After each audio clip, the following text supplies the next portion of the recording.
गांवों में सिंचाई के समय बिजली उपलब्ध हो ये जरूरी नहीं। बिजली होती है तो पर्याप्त वोल्टेज नहीं होता। चलने वाले पंप सेट से सिंचाई महंगी है और प्रदूषण भी होता है। खेती की लागत बढ़ती है, मुनाफा घटता है। महंगी के कारण कई बार किसान कम सिंचाई करते हैं, जिससे उत्पादन घटता है। बिहार में तो अक्सर गेहूं की कटाई के बाद गर्मी के मौसम में सिंचाई के साधन न होने के कारण खेतों को खाली रखना पड़ता है। लेकिन अंतर्राष्ट्रीय जल प्रबंध संस्थान और आगा खान ग्राम समर्थन कार्यक्रम ने अन्य साझेदारों के साथ मिलकर समस्तीपुर जिले के चक हाजीपुर गांव में सिंचाई के लिए सौर पंप लगाना शुरू किया है।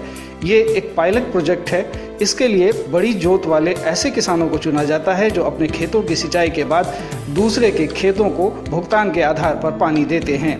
इन किसानों को इरिगेशन सर्विस प्रोवाइडर या सिंचाई सेवा प्रदाता कहा जाता है। जहां पहले किसानों को डीजल से सिंचाई के लिए प्रति घंटा 120 रुपए देने पड़ते थे, वहीं अब ये लागत घटकर 60 रुपए से 90 रुपए तक हो गई है। साथ ही खेत भी जल्दी भर जाता है।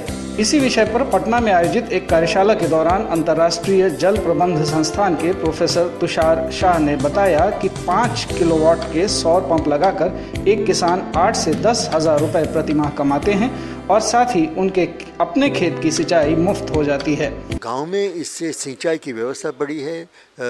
सब जिनके पास अपने पंप नहीं है वो समय पर रिलायबल सिंचाई प्राप्त कर रहे हैं और उनकी सिंचाई का जो खर्च था वो 30% जितना 60% जितना कम हो गया। तो हमें लगता है कि बिहार में हरित क्रांति को एक्सेलरेट करने के लिए ये एंटरप्रेन्योरियल मॉडल बहुत ज़्यादा कंट्रीब्यूट कर सकता है।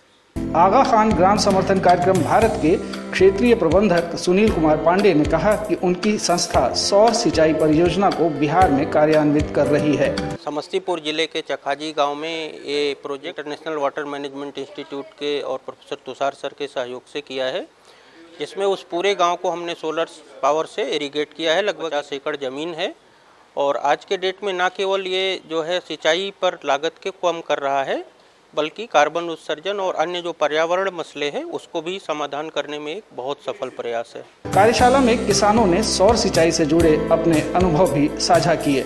जो सिंचाई में पहले 1000 रुपये अगर खर्च होता रहा होगा तो अभी फिलहाल उन्हें 500 रुपये ही खर्च हो पा रहा है। सौर ऊर्जा असीमित है, जिसका पूरी तरह से दोहन नहीं हो पा रहा है।